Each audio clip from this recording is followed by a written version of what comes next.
રીતના ટર્નઆઉટ થતું આગળ પણ દેખાય છે અને સાથે જ એનઆઈટી લિમિટેડના મેનેજમેન્ટ આપણી સાથે જોડાઈ ચૂક્યા છે કંપનીના વિજય થડાની જોડાઈ चुका है आपकी साथ आगे रिजल्ट के ऊपर बातचीत करने માટે विजय जी बहुत बहुत शुक्रिया मेरे साथ आज जुड़ने के लिए।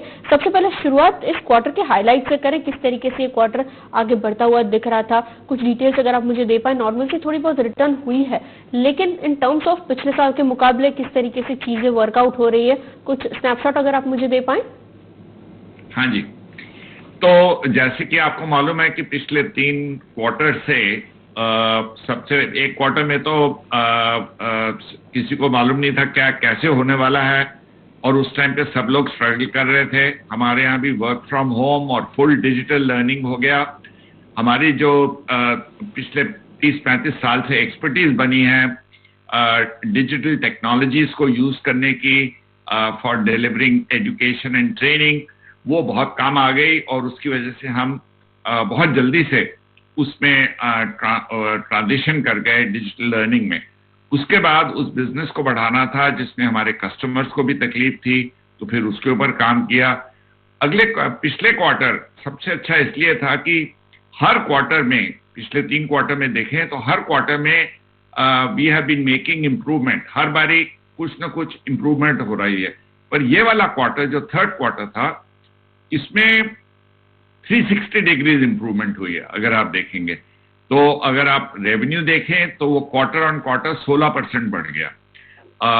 और इस टाइम पे क्वार्टर एंड क्वार्टर, हालांकि हमारा बिजनेस सीजनल है, पर फिर भी इस टाइम पे क्योंकि हम रिकवर कर रहे हैं पैंडेमिक के इफेक्ट से, क्वार्टर ऑन क्वार्टर देखना ज्यादा अप्रोप्रिएट होगा। तो वो 16% बढ़ गया। हमारी प्रॉफिटेबिलिटी जो एबिटा मार्जिन है वो 19 से ओवरऑल बिजनेस की 16 से 19% हो गई, तो उसके अंदर भी 287 बेसिस पॉइंट्स का फर्क पड़ा। हमारे नए ऑर्डर्स जो आए वो भी बहुत अच्छे आए। 3 नए कस्टमर मिले हमें हमारे MTS मैनेज ट्रेनिंग सर्विसेज जो हमारी ऑफरिंग है उसके लिए, एक लाइफ साइंसेस में, एक टेक्नोलॉजी में और एक एनर्जी एंड नेचुरल रिसोर्सेज में, वो भी बहुत अच्छा रहा। और हमारी जो रेवेन्यू विजिबिलिटी है वो $270 मिलियन की हो गई।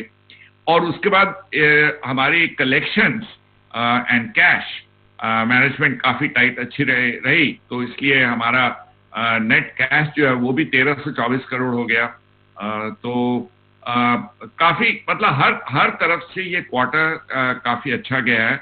और वो नई विंस की वजह से क्योंकि पुराने जो एग्जिस्टिंग कस्टमर्स हैं उन्हें तो अभी भी तकलीफ चल रही है, पर जो नए कस्टमर्स हैं उन्होंने आके इस चीज के ऊपर काफी इम्प्रूवमेंट करके दिखाई है। एंड हमारी टीम जो है वो अभी पूरी दुनिया में वर्क फ्रॉम होम है और उसके अंदर ईयर ऑन ईयर परफॉर्मेंस पहली बार ही पॉजिटिव हुआ है इस क्वार्टर में। आई थिंक वो काफी मायने रखता है। Okay, agree sir. ऑपरेशनली आपने जो बात की उसके ऊपर मैं थोड़ा और गौर करना चाहूंगी। इन टर्म्स ऑफ मार्जिन जो इजाफा दिखा है कितना सस्टेनेबल आप देख रहे हैं, और चूंकि हम लोग ऑलरेडी बात कर रहे हैं चीजें थोड़ी स्टेबलाइज हो चुकी है, तो इंडिया के मार्केट्स के अलावा बाकी मार्केट्स की बात करने जाए, आपका प्रेजेंस तो काफी ज्यादा कंट्रीज में है भी, वहां पे चीजें किस तरीके से वर्कआउट हो रही है। हाँ, तो देखिए ऐसा है कि अभी तक जो मार्जिन है वो कई एक्सपेंसेस तो हो नहीं पा रहे, हम करना भी चाहें तो नहीं कर सकते थे, ट्रैवल के और ऑफिस स्पेस, क्योंकि हम वर्क फ्रॉम होम में हैं। पर इस पूरे माहौल में ये जो पूरा प्रोडक्ट मिक्स है वो हमारा चेंज हो गया है, लर्निंग मेथोडोलॉजी चेंज हो गई है। तो मेरे को लग रहा है हमारी मार्जिन्स जो हैं वो एक स्टेडी स्टेट से उठ के दूसरी स्टेडी स्टेट, जो बेटर स्टेडी स्टेट में मूव कर रही हैं। अभी जो आप देख रहे हैं बेनिफिट वो टेम्पररी है, पर over a period of time that will stabilise, क्योंकि फाइनली तो कोई एक हाइब्रिड एनवायरनमेंट बनेगी जो बिल्कुल पहले जैसी थी वैसे नहीं होगी और जैसी अब है वैसे भी नहीं होगी। तो इसलिए कहीं बीच में एक जगह पे स्टेबिलिटी आएगी और वो आगे देखने को मिलेगा। हालांकि कस्टमर्स जो हैं, देखिए जब भी स्लो डाउन होते हैं तो customers propensity is to transform themselves और अपने जो उनके नॉन कोर फंक्शंस होते हैं उनको आउटसोर्स करना होता है। उस हिसाब से आप नोटिस करें टेक्नोलॉजी इंडस्ट्री को उसका काफी फायदा हुआ है और आउटसोर्सिंग डील्स बढ़ गई हैं।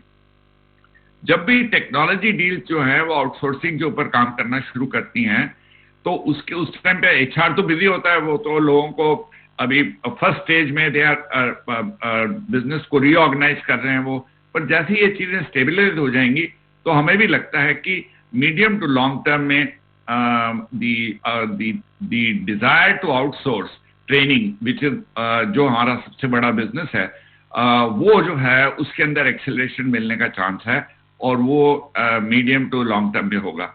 इमीडिएट टर्म में इस टाइम का जो मोमेंटम है अगले क्वार्टर तक वो मोमेंटम का हमें फायदा होगा। हालांकि क्वार्टर 4 जो है वो थोड़ा वीक होता है क्वार्टर 3 से क्योंकि वहां फाइनेंशियल ईयर एंड दिसंबर में खत्म हो जाते हैं बाय एंड लार्ज, पर फिर भी हमारे क्वार्टर 4 में पॉजिटिव ग्रोथ होगी और ग्रोथ में इंप्रूवमेंट होगी और जो मार्जिन्स हैं उनके अंदर भी अप्रोप्रिएट इम्पैक्ट आएगा उन चीज़ों का, क्योंकि हम काफ़ी नई चीज़ों के लिए भी इन्वेस्ट कर रहे हैं जो हमारे NIIT डिजिटल है प्लेटफॉर्म के ऊपर और कुछ और इनिशिएटिव्स हैं जो USA के अंदर हमने शुरू किए हैं जिसकी वजह से नई टीम्स वगैरह बनेंगी और वो काम करेंगी।